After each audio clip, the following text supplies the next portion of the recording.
Hello, I'm Jane Sunley. I'm a business author and CEO of employee engagement experts Purple Cubed. Welcome to my January vlog and Happy New Year. This one is all about culture and values.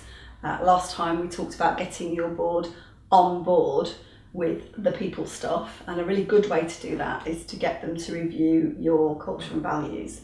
It might be that you've never done this stuff and it's a totally new approach and you might need to get some help to do that. Or it may be that everybody knows what your culture and values are, but how well are they actually living it? Quite often I'll go into businesses and they say, absolutely, we know our values, we know our culture, we've got it on our sign, we've all got credit size cards with it on, but then when you go and say to the receptionist, tell me what your culture and values is all about, they don't really know. And then sometimes I even ask the MD and say, what's it all about? And they don't necessarily have the ability to articulate it in a simple way. And that's super important. Some companies will consult everybody about what the culture and values are. I actually think that's a difficult approach because you're going to get so many different versions. And at the end of the day, the board has to be really on board with this. The board has to own it and take responsibility for it. So of course consult your people about what they think your company's all around, but at the end of the day, I think the leadership have to make a decision on this is what it is, nail their colours to the post so that everybody can then follow that, because somebody has to show some leadership. We can't do everything by committee. If you overcomplicate your definition of your culture and values, it's clearly very difficult to embed it. So my first message is just keep it super simple. I do like a tweet-sized definition. If you can get it down to 140 characters, then you've done a great job, and that will be good, and it's going to be much easier for people to remember. If you are looking at having values in a value statement, you can use a mnemonic or something else to help you remember it.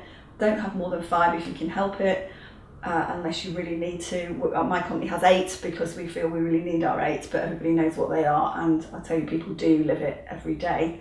So how do you do that? Well, I'm never a fan of the roadshow because I think that's telling, but what you could do is, first of all, define some champions and people who are going to lead on the values stuff, which might not be your official leaders. It might just be some very loyal people within your company who really care. And that is very important. And if you can define those people and sit down with them and help them to work out what those value statements or the culture statement means for them and for people in their department, and then they can cascade that down to the rest of the business. So you are involving everybody, but it's about what does leadership look like in the context of our culture and values? What does your job, or your job look like in the context of culture and values?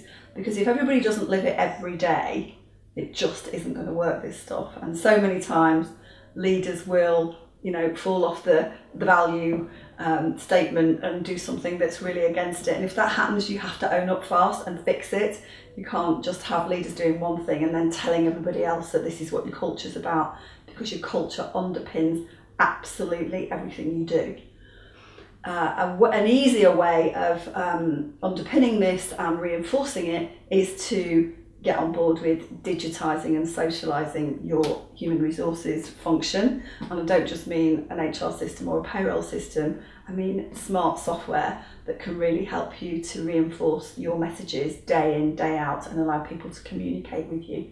So in February's vlog, we will have a look at that as our next subject. And in the meantime, I hope you get on board with the culture and values thing. Thank you.